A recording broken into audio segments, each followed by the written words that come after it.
दारू पिण्यासाठी पैसे दिले नसल्याच्या रागातून आईचा खून करून तिचे काळीज खाणाऱ्या सुनील कुचकोरवीला उच्च न्यायालयानं फाशीची शिक्षा कायम ठेवली।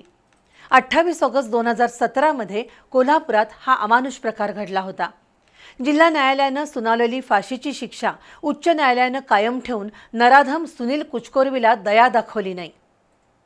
28 ऑगस्ट 2017 रोजी कावळा नाका परिसरातील माकडवाला वसाहतमध्ये अत्यंत घृणास्पद आणि अमानुष घटना घडली होती।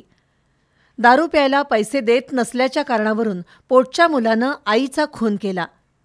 नराधम सुनील कुचकोरवीनं आपली आई यल्लाव्वा हिचा गळा आवळून खून केला आणि त्यानंतर चाकूनं तिचं पोट फाडून काळीज आणि इतर अवयव काढून भाजून ते खाल्ले होते। शाहूपुरी पोलिसांनी सुनीलला अटक केली होती। तत्कालीन पोलीस निरीक्षक संजय मोरे यांनी या प्रकरणी तपास करून न्यायालयात आरोपपत्र दाखल केलं होतं। जिल्हा न्यायालयानं 8 जुलै 2021 रोजी नराधम सुनीलला फाशीची शिक्षा सुनावली। त्यानंतर आरोपीनं शिक्षेत सवलत मिळावी यासाठी मुंबई उच्च न्यायालयात अर्ज केला होता।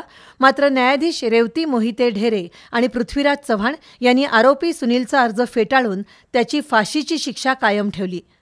हा गुन्हा अत्यंत दुर्मिळ आणि गंभीर असल्याचं मत न्यायालयानं नोंदवलंय।